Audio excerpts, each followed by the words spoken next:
보실 성경 말씀은 창세기 22장 8절입니다. 아브라함이 이르되 내 아들아 번제할 어린 양은 하나님이 자기를 위하여 친히 준비하시리라 하고 두 사람이 함께 나아가서 아멘.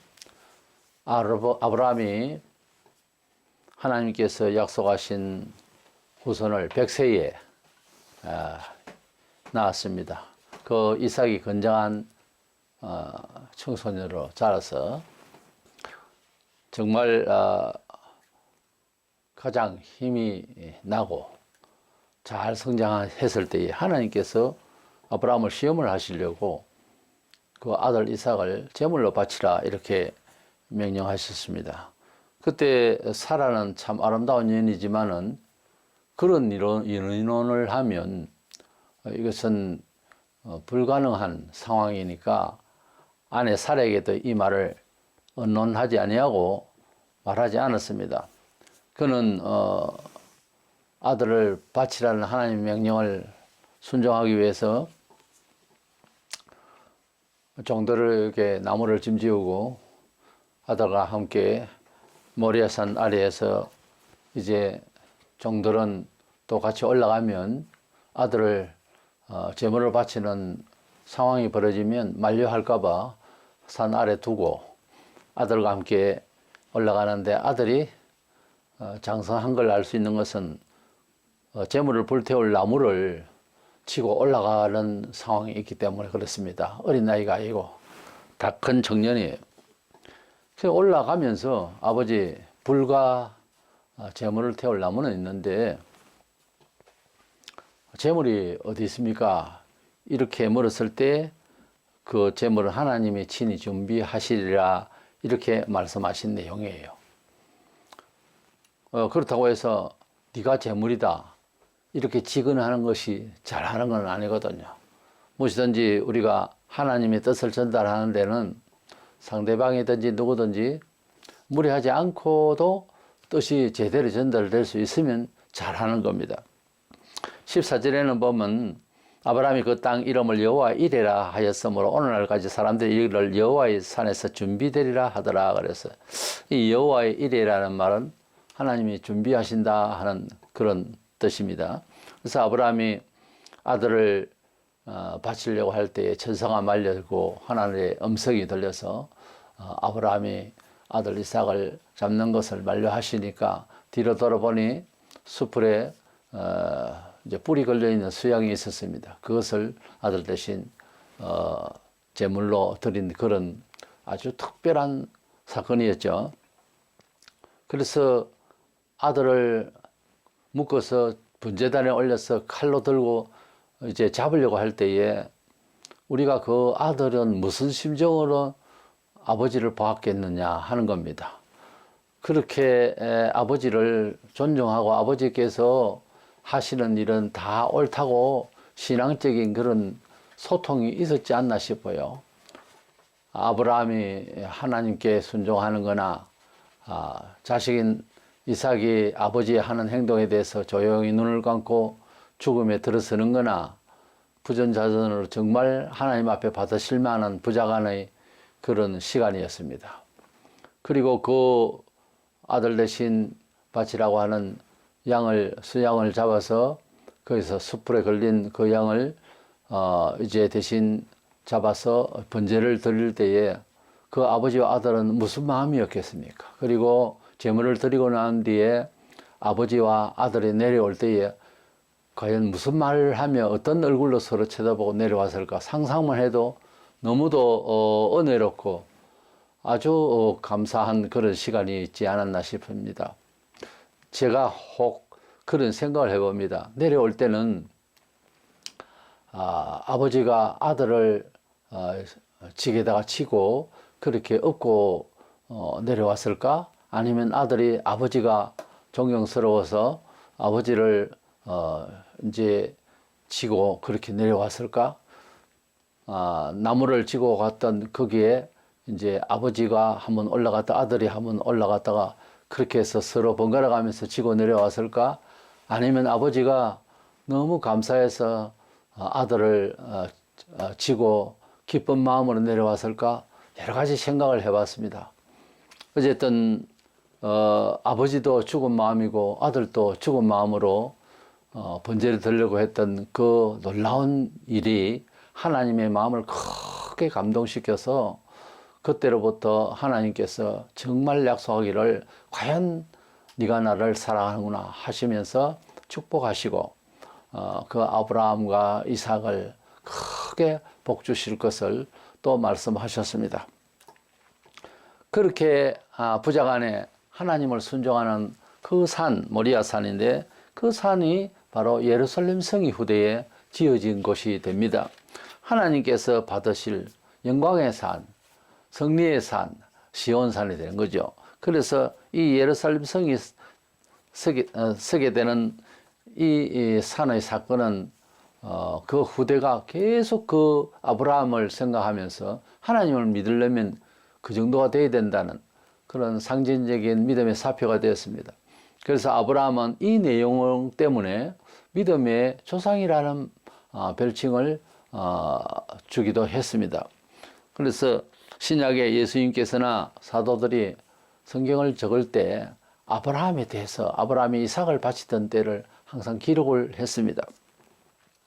하나님께 원하시는 대로 비록 약속의 아들이지만 그 백세에 나서 손주보다 더 이제 좋아하는 그런 사랑하는 자식이지만 하나님이 받으실래 하니까 그냥 바로 적극적으로 순종했던 고민도 없이 누가 의논도 없이 그렇게 순종했던 아브라함, 그것을 보시고 하나님께서 숯불에 걸린 양을 대신 바치게 하신 그 하나님의 준비하심이 우리의 생애에서 믿음으로 순종해 나갈 때에 우리에게도 그와 같이 아들 대신 숯불에 걸린 양을 바칠 수 있도록 하셨던 그 예비하심이, 그 준비하심이 우리 생활에도 있을 줄 알고 우리는 하나님의 준비하심에 대해서 깊이 믿음을 가지고 이제 묵상하면서 이 말씀을 다시 한번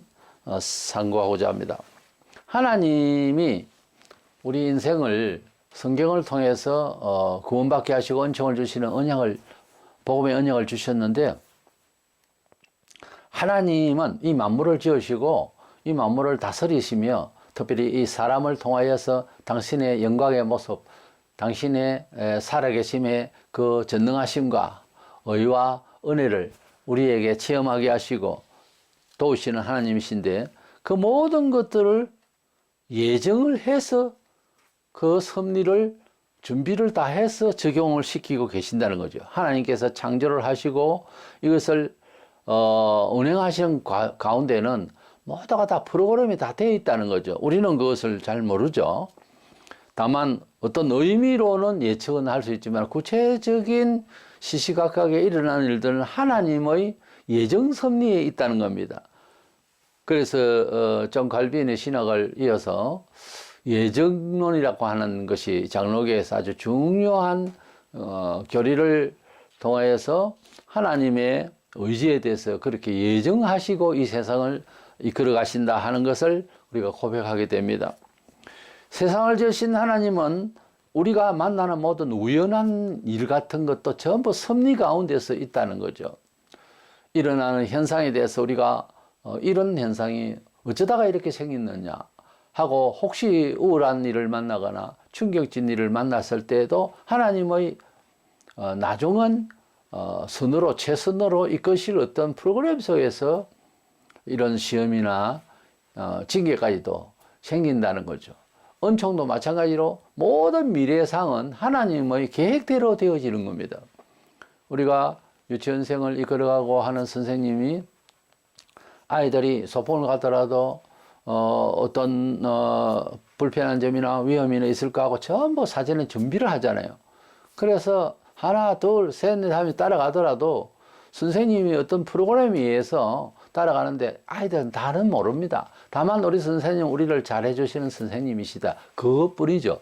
그래서 말만 잘 들으면 잘 되도록 프로그램을 짜놓고 아이들을 인도하고, 먹을 때도 시간과 또 먹고 난 뒤에도 모든 것을 준비를 다 하잖아요. 사람이 그렇게 아이를 교육해 나가고 키워나가는 또 준비를 하는데 하물며 하나님께서 그냥 기분대로 하시겠느냐는 거죠. 그게 아니라는 거죠. 마태 10장 29절에 참새 2마리가 한 아사련에 팔리지 않느냐. 그러나 너희 아버지께서 허락하지 아니하시면 그 하나도 땅에 떨어지지 아니하리라. 포소가 이제 참새를 잡았습니다. 그 참새가 시장에 팔렸습니다. 그리고 참새가 구이가 됩니다. 참새구이라는 거죠. 그래, 그 참새 한 마리도 2마리도 이게 그냥 되어진 게 아니고 하나님께서 떨어뜨리시니까 그렇게 떨어지는 거예요. 어떤 유튜브에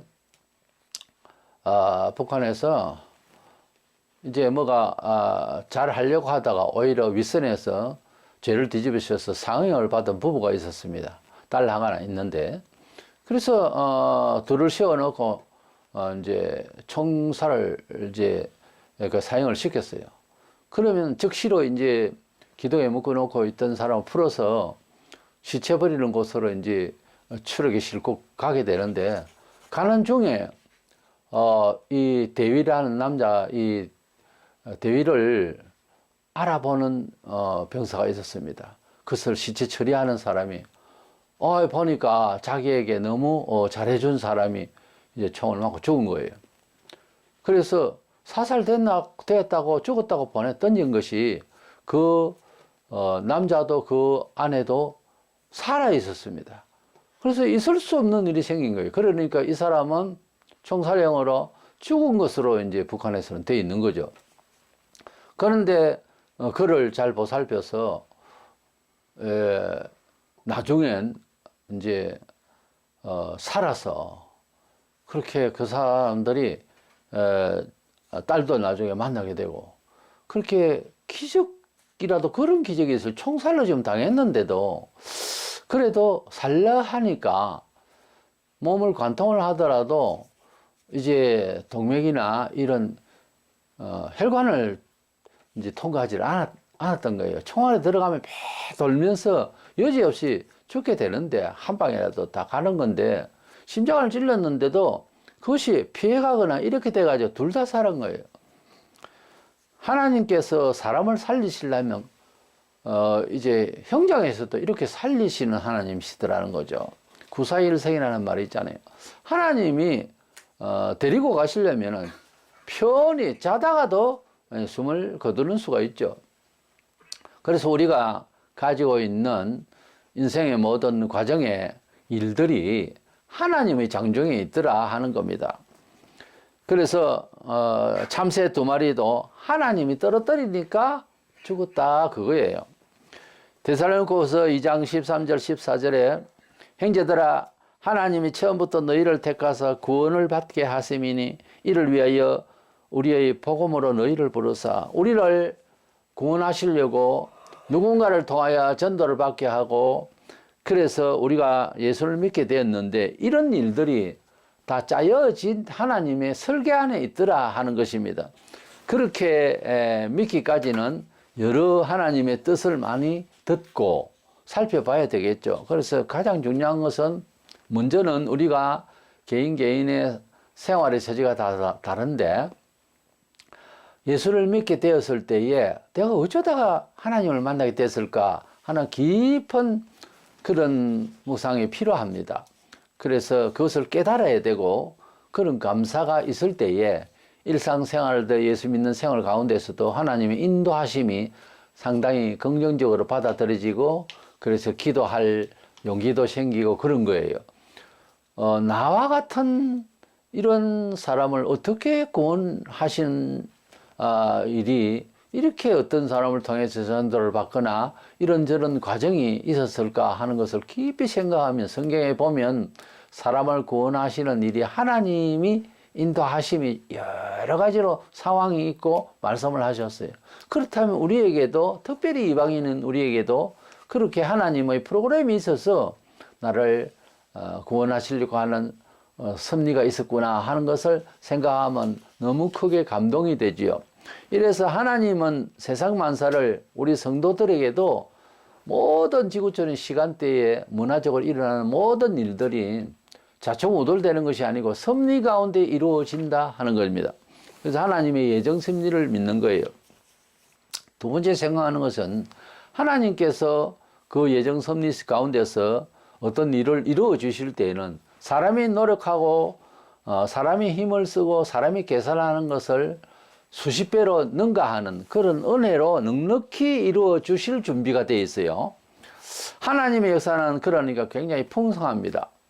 누가 죽어서 천국에 갔다 왔다는 간증을 들을 수 있는데, 참고적으로 통일되는 것은 하나님의 나라에 대한 우리의 생각이 성경을 통하여서 상상을 하고 하지만은 그렇게 영적으로 보고 왔겠지만 그것을 보고 온 사람들의 동일한 생각은 하나님의 나라는 언어로 표현할 수 없을 정도로 너무나 영광스럽다라는 거예요. 어떻게 말로 표현할 수가 없다라는 거죠. 그리고 하나님의 나라에 가서 어떤 상을 받는 과정을 경험한 사람도 있는데, 하나님께서 주시는, 우리에게 주시는 상은 우리가 물론 어떻게 충성했으며 어떻게 살았는가에 대한 평가를 받는 건데, 우리가 생각하는 훨씬 더 풍성한, 우리 생각보다 수십 배 넘어가는 그런 은혜로 우리를 위로하더라는 거예요. 그러니까 하나님 주시는 상, 하나님이 만드신 새로운 세계는 상상을 할 수 없을 정도로 풍성하더라는 거예요. 너무나 풍성하기 때문에 이렇게까지 내가 칭찬받을 일은 한 것 아닌데 하는 것이 자동적으로 반응이 일어나는 거예요. 아무리 욕심이 많은 사람이 주시는 바가 너무 크기 때문에 이건 아닙니다, 이렇게 다 된다는 거예요. 하나님께서 예배하시고 하나님께서 주시는 은혜는 이해를 말로서 할 수 없는 단계에 이르는 것이 하나님의 역사입니다. 그래서 우리 신앙생활을 할 때에 우리가 하나님이 주신 은혜를 받았고 언약을 받아서 그 자체가 기쁜 것이 아니라 삶 속에서 하나님의 역사를 읽을 수 있어야 되고, 억지로 하나님의 뜻이라고 이야기해봤자 옆집 사람도 그렇게 해낼 수 있는 건데 라고 비교가 되면 이건 아니에요. 하나님의 은혜라고 하는 것은 하나님의 또 크신 은혜라 이렇게 표현할 때는 사람의 말로서 경우로서는 견줄 수 없는 단계를 넘어서 있는 그런 풍요하고 풍성한, 그리고 너무로 치밀하게 하나님께서 준비하셨음이 보여야 합니다. 그것이 하나님의 예정 섭리의 효과예요. 하나님께서 가령 떡 5개와 물가의 2마리로 5,000명을 먹이신 사건에 그거 보면 남은 조각이 12방울이 나왔다 그랬어요. 그게 사람이 어떻게 무엇을 음식을 준비해도 그렇게는 안 되거든요. 하나님께서 역사하시면은 엄청난 역사를 하실 수가 있음을 우리가 이제 발견을 하고, 믿음을 가질 때는 사람의 계산법으로 하면 믿음이 안 들어가요. 우리가 왜 하나님이 기적을 체험하지 못하고 기적임을 깨닫지 못할까? 그것은 사람의 계산법으로 하나님의 뜻을 이해하려고 하기 때문에 그런 거예요. 19세기부터 아주 지혜로운 저 사람이 과학을 발전시키고 여러 철학이 일어나고 인문학이 발전했는데, 성경을 그런 식으로 인간의 편에서 이해하려고 하다 믿음이 상실되는 거예요. 너무 옳은 이야기만 다 해내고 하니까 하나님께서 미처 역사하실 그런 공간이 없는 거죠. 사람이 다 알아서 생각을 하고 이해를 하고, 성경도 그렇게 그 능력을 축소화시키고 이렇게 하다 보니까 과연 믿음이 본질이라는 것이 뭐냐, 하나님의 손길의 그 능력이 뭐냐를 다 잃어버린 거예요. 지금이 그렇다고요. 말세에 갈수록 그래요. 하나님의 힘이 어떤 정치권의 힘보다 못하는 거지. 그래서 적그리스도에게 쏠리게 되는 거예요, 다음에. 하나님의 일은 착오 없이 넉넉히 이루어주시는 그런 풍성하신 하나님의 기적을 우리는 믿어야 하는 것입니다. 베드로전서 5장 7절에 너희 염려하는 사람이 없겠습니까? 다 염려는 있습니다. 다 주께 맡기라. 이는 그가 너희를 돌보심이라. 우리가 주님께 의지하고 기도를 할 때도 다 주께 의지하지 않냐고, 혹은 아예 기도도 안 하는 이런 교회 안에서의 불신앙적인 사고가 다 잔재해 있습니다. 다 주께 맡기라 했는데 그래 안 하려고 하거든요. 내가 믿고 의지하는 것은 내 실력, 돈, 명예, 나의 입장, 나의 사회적 관계, 그걸 믿고 사는 거죠. 90% 그래요. 그러니까 하나님께서 가만히 보면 나를 믿고 나를 왕으로 삼고 나를 세력으로 삼고 살으라고 아무리 이야기를 해도 안 믿으니까 하나님은 어떤 때는 화나시죠. 그래서 멀쩡하게 보여도 교회가 어지럽게 세상으로부터 핍박을 받아도 형벌같이 막 무서운 그런 잘못된 일을 만나게도 해버리고 그래요. 그랬을 때에 하나님을 더 의지하는 시간을 갖기도 하고 그런 거죠. 그 다 일이 왜 그렇게 생겼냐면 하나님을 그만큼 의지를 안 해서 그래요.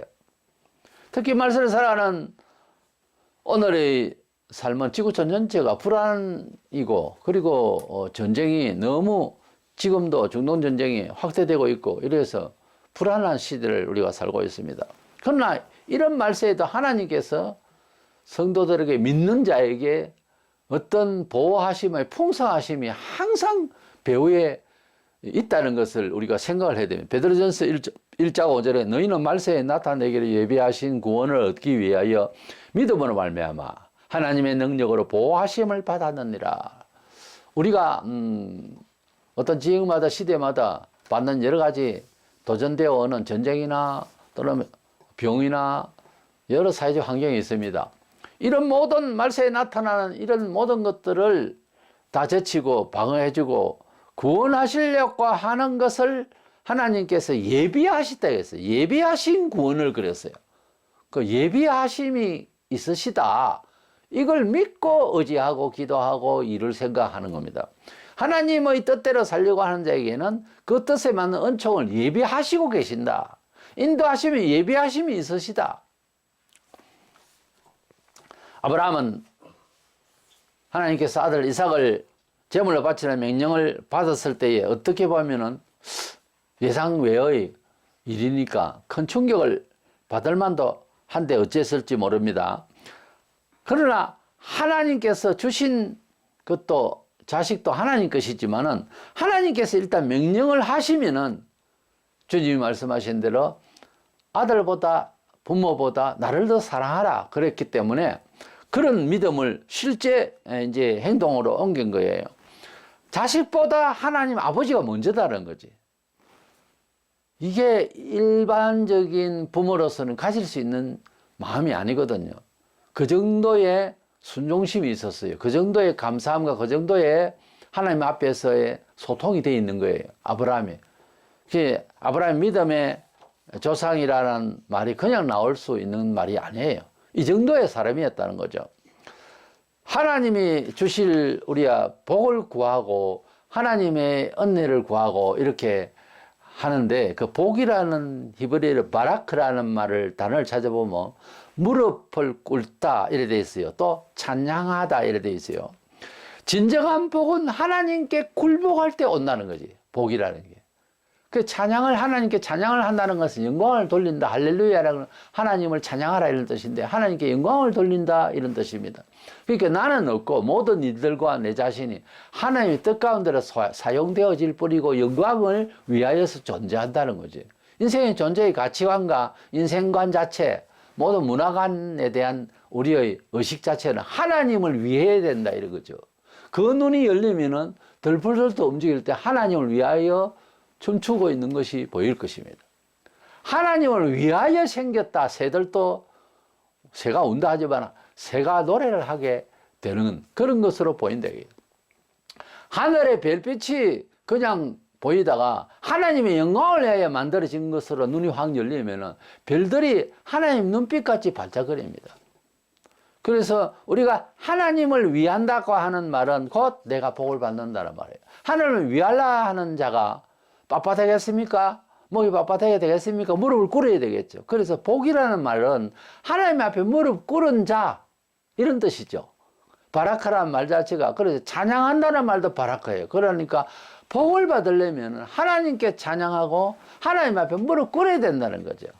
어떤 경우든지 하나님께서 약속하시고 대를 이을 이 손주 같은 아들을 바치라 할 때는 하나님 왜 이러십니까? 그렇지 않아도 백세에 하나님께서 기적같이 이렇게 주셨는데 뭐 이렇쿵 저렇쿵 인본적으로 질문할 바가 많이 있죠. 그런데 하나님이 명령하셨으니까 하는 전제는 더 이상 거기에 가타부타 할 수가 없다고 하는 아브라함의 하나님에 대한 권위, 하나님의 요구에 대해서 다른 말을 가감을 하지 않았다는 거죠. 그런데 믿음이 상실된 개인이나 신학 세계의 역사를 보면 거기에 자꾸 가감을 하려고 하니까, 자꾸 거기에 인간적인 처지를 자꾸 시비를 하려고 하니까 하나님께서 역사하실 공간이 없는 거예요. 진정한 복을 받고 진정한 하나님 은혜를 받으려면 하나님이 원하시는 대로 나아갈 때, 하나님께서 말씀 앞에서, 하나님 말씀 앞에서 무릎을 꿇을 때, 그때 실질적으로 복이 임하는 겁니다. 바라카란 말 자체에서 그런 뜻을 볼 수가 있어요. 하나님께서 니느웨를 이스라엘의 적이기도 합니다만은 이 백성이 향방을 가리지를 못하고 완전히 멸망받을 수밖에 없는 지경에 있을 때에 선지자 요나를 보내어서 니느웨를 회개시키도록 했습니다. 처음에는 안 걸려고 도망질 하다가 나중에는 결국 이제 나와서 그가 니느웨에게 회개를 시켰는데, 니느웨는 뭐 회개할 나라가 아니다 이렇게 고정관념이 되어 있고 안 그래도 적국인데, 그런데 회개를 외치니까 전 백성이 왕으로부터 다 회개를 해버리는 거예요. 어떤 일이 이렇게 생기지? 할 정도로 놀란 거죠. 그러고 난 뒤에 이것들이 공갈로 이럴 거야, 거짓일 거야, 회개 안 할 걸 다시 돌이킬 걸 하고 니네웨 멸망할 것을 보고자 했습니다. 그래서 언덕에 올라가서 멸망하는 것을 보고자 올라갔더니 너무 더운데 박넝쿨이 있었습니다. 거기에서 안에서 쉬면서 멸망해서 가만히 보고 있었습니다. 그런데 하나님께서 벌레를 불러서 그 넝쿨 잎사귀를 다 갉아먹게 해버려 가지고서 햇빛에 또 쭈그러들죠. 그러니까 태양에 뜨거워서 괴로워했습니다. 박넝쿨도 하나님이 예비하셨던 거예요. 그런데 요나가 마음을 그렇게 잘못 먹고 있으니까 하나님은 불신자를 미워하는 게 아니고 구원받기를 바라세요. 죄인이 죽는 것도 하나님께서 기뻐하시지 않아요. 그래서 우리가 보기에는 죄인이 죽어야 되는데 하나님은 안타까워하시죠. 왜냐하면 하나님은 사랑이시니까, 구원하시려고 하니까. 그때에 요나가 그 박넝쿨 있다가 아주 시원하게 했다 갉아먹어보고, 그리고 벌레들이 와서, 그래서 또다시 햇빛을 받으면서 넝쿨 자체도 이제 아까운 거죠. 그렇게 생각하고 있는 요나를 보시고 요나 4장 6절에 하나님 여호와께서 박넝쿨을 준비하셔서 요나 위에 가려오게 하셨으니 요나가 박넝쿨을 인하여 심히 기뻐하였더니, 그런 말씀이 나옵니다. 그래, 자기가 더워서 거기서 박넝쿨 밑에 있어도, 그래 박넝쿨도 그래 좋건만은 이 니느웨 사람들을 구원하시려는 하나님의 뜻은 외면하는 거죠. 그래서 그렇게 하면 안 된다는 거죠. 하나님께서 박넝쿨도 하나 준비하시는데 요나가 가가지고서 너를 예비해서 니느웨를 살리고 하는데 어떻게 그러냐는 거죠. 하나님의 구원 역사는 개인에게든 공동체에게든 항상 모든 일이 준비되어 있어요. 에베소 2장 10절에 우리는 그가 만드신 바라 그리스도 예수 안에서 선한 일을 위하여 지으심을 받은 자니 이 일은 하나님께서 전에 예비하사 우리를 그 가운데서 행하게 하려 하심이라. 우리를 구원하시기 전에 우리를 예비하셨어요. 구원하시려고. 그렇다면은 저와 같이 불신자 가정에 나서 예수 믿게 됐을 때 예수 믿기 최소한 직전의 상황을 한번 생각해 보세요. 하나님을 믿을 수밖에 없도록 하시는 어떤 작업이 있었을 겁니다. 대부분의 사람들이 그렇게 자기를 이해해요. 잘 살다가 예수 믿었다, 이런 거 잘 없습니다.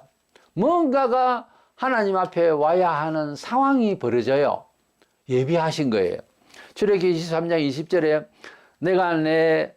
내가 사자를 네 앞에 보내어 길에서 너를 보호하며 너를 내가 예비한 곳으로 이르게 하리니, 내가 사자를 네 앞에 보내어서 길에서 너를 보호하며, 그래 이것을 모세라는 사람도 있고 여러 말들이 있는데 궁극적으로는 종말론적으로 볼 때 예수님을 말합니다. 예수님을 우리에게 보내주셔서 구원의 길을 예비하신 곳으로 우리를 인도하시려고 하셨다, 그런 뜻이죠. 마태복음 25장 33절에 4절에 그때의 임금이 복받을 자들이여 나와 장세로부터 너희를 위하여 예비된 날을 상속받으라.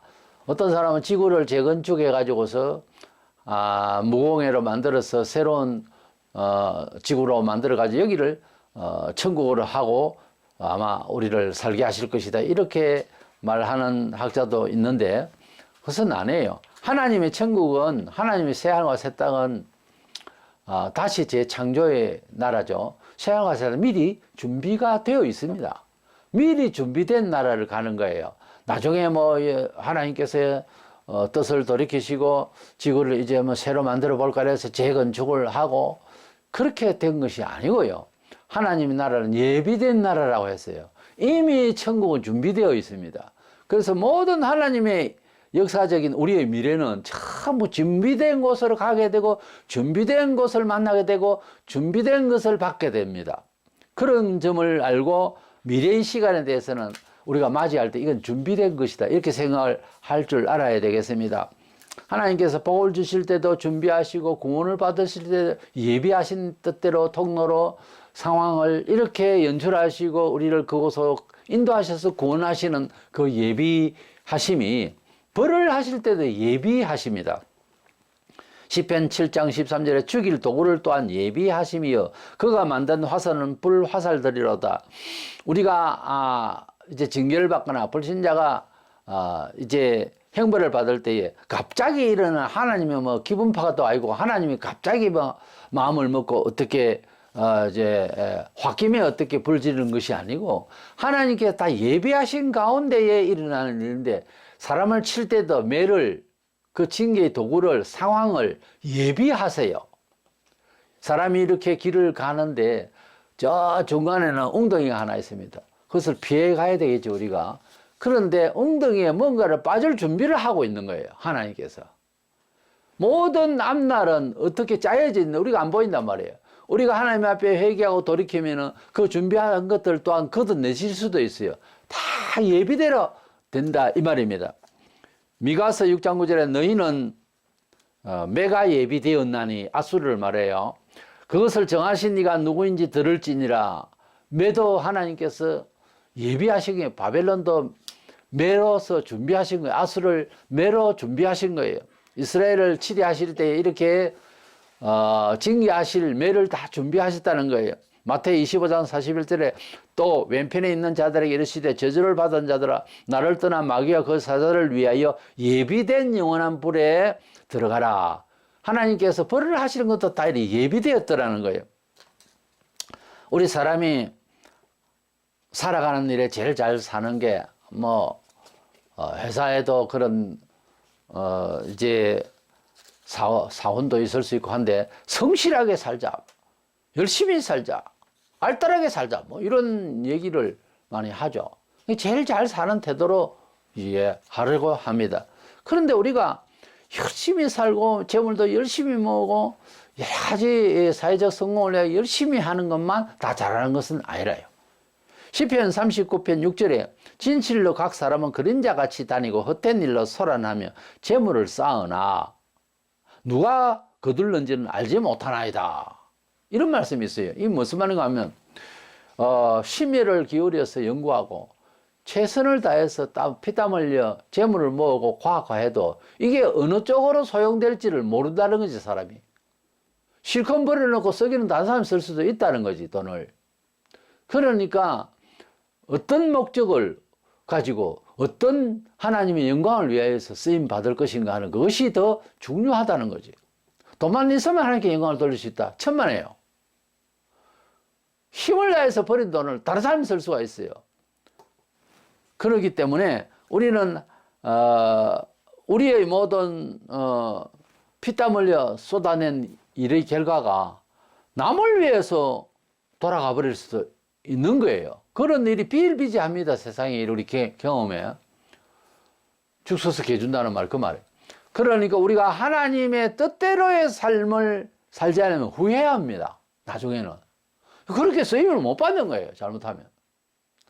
우리가 비록 권위가 있고 우리가 노력해서 어떤 결실이 있다 하더라도 천년만년 갈 것 같아도 그렇지 않습니다. 이게 허무한 데로 가버릴 수가 있어요. 세상을 아끼다가 보면 오히려 세상이 나를 배신한다고. 하나님의 뜻대로의 부름에 응답을 하는 순종을 하는 아브라함처럼 하나님이 원하시면 하는 전제로 아들을 바친 거잖아요. 세상에 그 어떤 것을 비교하겠습니까? 자식을. 그것도 하나밖에 없는 독자인데 그 아들을 하나님이 받으시려 할 때 아까워서 아니면 다른 사회적인 견해가 오만 그런 질문사항이 생길 수 있습니다. 그러나 하나님이 원하시면 하고 이렇게 하나님께서 말씀을 통해서 사람들의 어떤 상황이 나로 하여금 그렇게 순종하게 해야 되는 그런 얘기를 들리실 때 묵상해야 됩니다. 이게 하나님이 아브라함에게 말씀하신 것처럼 들릴 때 그런 경우가 발생해요. 그럴 때 깊이 묵상하고 떨리죠. 이거는 뭐 사지가 떨리는 수가 있고 그런 경우도 발생합니다. 하나님이 원하신다는 것이 전제가 딱 되어졌을 때는 그렇게 떨리는 거죠. 하나님의 뜻대로 생활하려고 하면 원래는 떨리는 일이 들어 있어야 됩니다. 현대 교인들이 그게 없다는 거지. 근심이 없다는 거지. 왜? 내 뜻대로 다 살라고 하니까. 하나님 뜻대로 살려면 누구나 어느 날 어느 시에 딱 하나님의 뜻대로 살아야 된다는 줄을 딱 잡으면 떨립니다. 왜냐하면 일상에서 그래 못 살아온 사람은 더해요. 감당을 하기가 어렵다고. 그러나 하나님 뜻이라는 건 눈에 보이거든요. 그러니까 떨리는 거예요. 불안하고 어떤 면에서는 그래서 하나님 뜻대로 사는 어떤 모험심이 필요하다 그런 말이 있어요. 그럴 수가 있는 거죠. 근데 하나님의 뜻은 분명히 인지는 되는데 순종이 안 돼서 그렇게 희생하기가 어렵잖아요. 아브라함이 아들 이삭을 바치는 걸 우리에게 적용해 보세요. 그래 해내겠습니까? 떨려서 믿음이 없이는 안 되는 거예요. 하나님의 배후에 역사하시고 풍성하게 이루실 능력을 안 믿으면 안 되고 믿으면 가능한 거예요. 죽은 자 가운데서 살리실 수 있는 하나님의 능력을 아브라함이 믿었다 그거지 아들 바치는 척 하면 살려줄 것이다 그렇게 생각한 것은 아니고 하나님은 아들을 또 주시려고 하면 100세의 아들을 받았으니까 10명도 1000명도 주시는 하나님이시고 그런 마음이에요. 지금 이 아들의 사랑이 있지만 하나님의 뜻을 먼저 생각하니 오히려 감사함으로 바치는 거예요. 이것이 이제 믿음의 행위죠. 그 믿음의 행위는 억지를 부리거나 강압적으로 하나 일할 필요도 없고 그렇게 하는 성질이 아닙니다. 하나님의 풍성하신 은혜의 그런 준비하심을 인도하심을 믿으면 가능해요. 이게 믿으니까 그렇게 내놓을 수 있는 거예요. 헌금도 마찬가지고 시간도 마찬가지고 몸으로 드리는 헌신도 마찬가지. 그 배후에 역사하시고 이것이 주의 선이라면 뜻이라면 말씀이라면 하고 순종해 나가면 배후에 역사하실 하나님 풍성하신 그런 은혜를 기억을 하면서 생각하면서 순종을 할 수가 있는 거예요.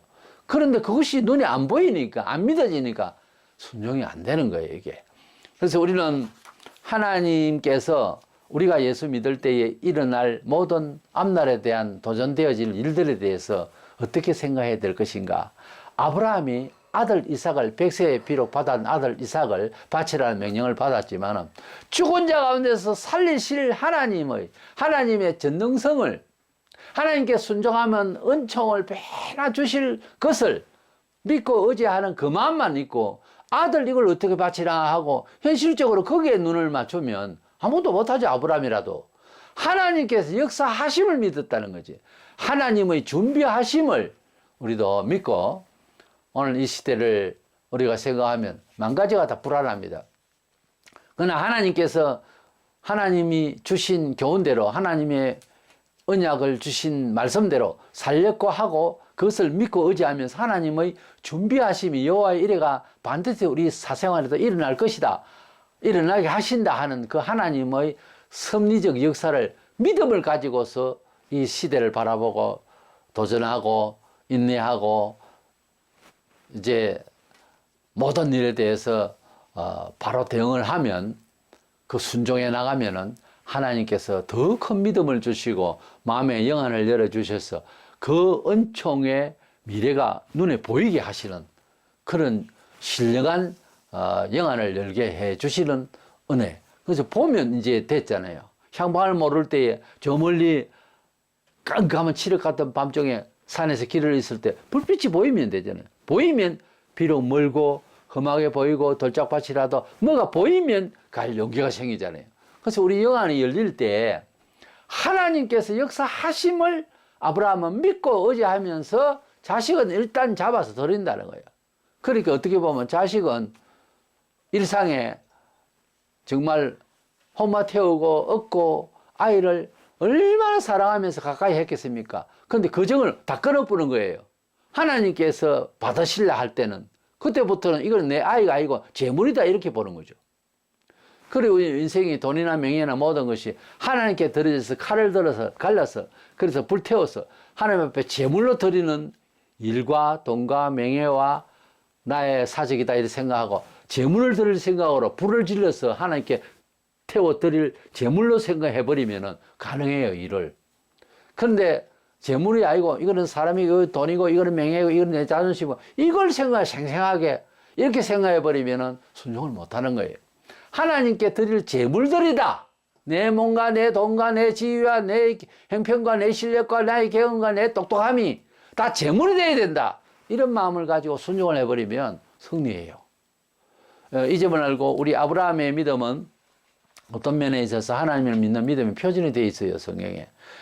아브라함처럼 믿으면 아브라함의 씨라고 그랬어요. 영적으로 아브라함이 자손이 되는 거죠. 우리도 아브라함처럼, 아브라함이 뭐 때문에 우리도 이삭처럼 들어 누워서 날 죽이세요 하고 순종했던 뭐 이삭이 되든지 죽이려고 하는 아버지가 더 심하죠. 믿음이 확실하죠. 아버지가 되든지 아브라함이 되든지 이삭이 되든지 하나님 앞에서 주시는 은혜를, 주시는 시간을, 주시는 말씀을 그대로 순복해 나가면 반드시 하나님의 역사가 있다 하는 것을 믿고 의지하면서 하나님의 준비하심의 혜택을 받는 저와 여러분 되시기를 축원합니다.